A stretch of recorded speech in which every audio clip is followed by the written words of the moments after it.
Hey guys, welcome to the Liberal Hive Mind, a channel solely focused on exposing the abundant hypocrisy of the left. You know, it's just incredible watching the left continuously move the goalposts. Every single time, right? Slowly but surely, as they're losing the argument, as focus groups and the polls continue to ditch them, get further and further away from them, we always see the same thing, this sort of desperate flailing, these pathetic, twisted, manipulated arguments that come from the left as they realize they're losing. They just start making stuff up, or of course their favorite go-to, claiming that you're a Nazi if you disagree with them. It's just so bad, and it's obviously not convincing anyone. No, I'd say quite to the contrary. In terms of the rhetoric game, the left is losing like never before, and that right there, I guess, is the topic of this video. I got an Asmon Gold clip I want to show you guys first, which tackles a very important topic. Then I got some other things I want to show you, all of it basically related to the main thesis point. Let's tackle a couple of these leftist talking points, shall we? We got some stuff to get into, so let's roll the tape. All right, folks, so let's first start off with this Asmon Gold clip. Take a look at this. So obey the law. When Hitler said kill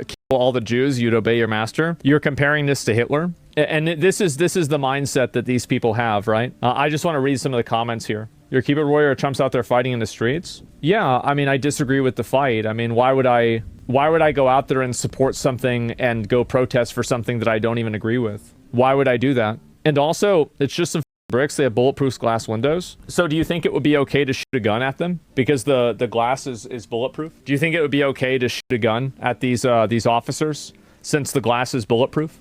You said you obey the law. Hitler's also doing the law in Germany. I think that there's a certain amount of like moral decision making with the law too, but I agree with this morality of the law. Like I don't want to confuse you. Like, no, I agree with this. I think that people in the country illegally should get deported. Like full stop. Obviously, I think that it's more efficient to focus on criminals first, definitely. But I think that they all should get deported. Like, this is my personal viewpoint.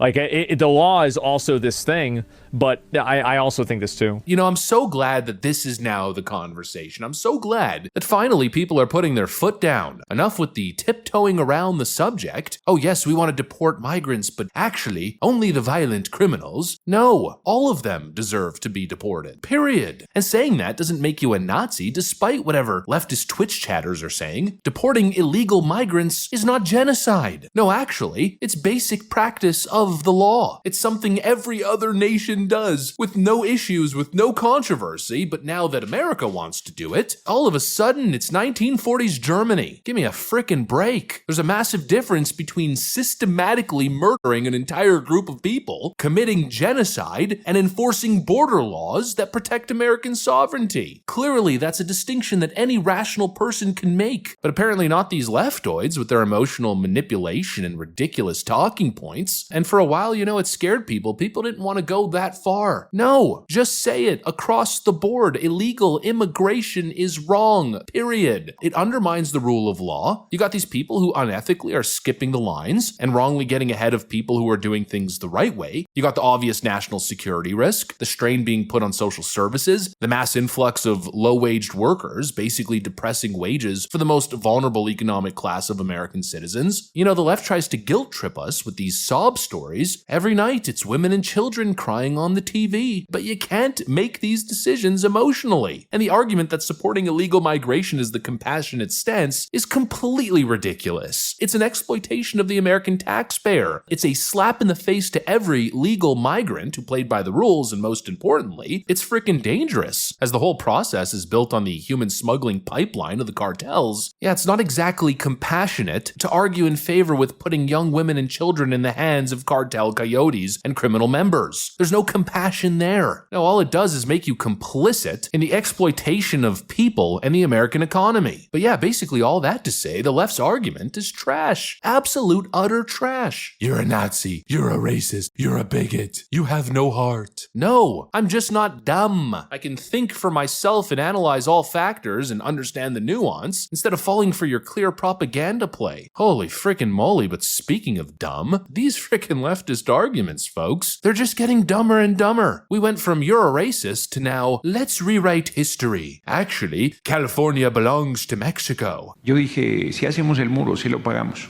Pero lo hacemos con el mapa de México en 1830. Este es lo que era Estados Unidos en 1830.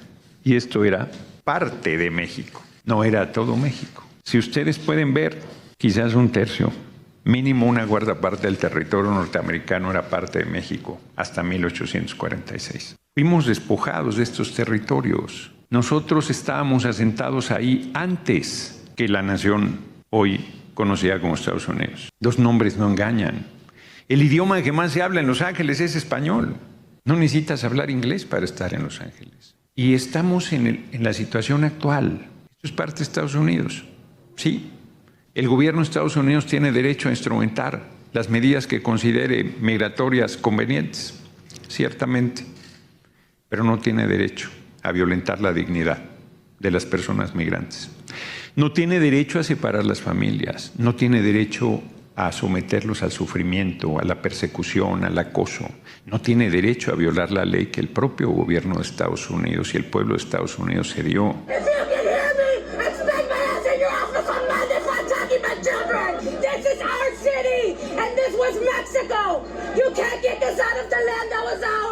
Now this has got to be the dumbest, most desperate argument. I mean, talk about goalpost shifting. You know you're losing when your argument boils down to, well, what about this map of the US and Mexico from over 175 years ago? Ah yes, you got us. This is Mexico now somehow nullifies American immigration law in 2025. Complete historical illiteracy. Newsflash to all you leftoids who ever intend on using this argument, borders change. That's how the world works. America won that territory in a war against Mexico over 175 years ago. It's American soil, period. Conquered. Deal with it. The idea that historic borders somehow overrides current national sovereignty is honestly so stupid it doesn't even deserve serious discussion. But here we are, stooping down to their level, engaging with the leftoids and their big brain takes. Ooh, we're the smart academics, the science-based party. Holy frickin' moly, I mean, is this what a Harvard degree gets you nowadays? The inability to critically think and formulate a coherent, logical argument? What a frickin' scam that is. But yeah, that's basically the conclusion here. The Democrats and their foot soldiers, well, they're so intellectually bankrupt that they rely on emotional manipulation and laughable historical revisionism to justify their failed, totally rejected worldview. But they can scream Nazi all they want. It doesn't change the facts. Illegal immigration is illegal. It's wrong. It's bad for America. The people do not support it. And no, California is not Mexico. It's Cali-frickin-fornia. I know, crazy concept. Anyways, that's pretty much what I got for you guys. Hopefully you enjoyed the video. If you did, make sure to leave a like and possibly subscribe. Thanks for watching, and I'll see you on the next one.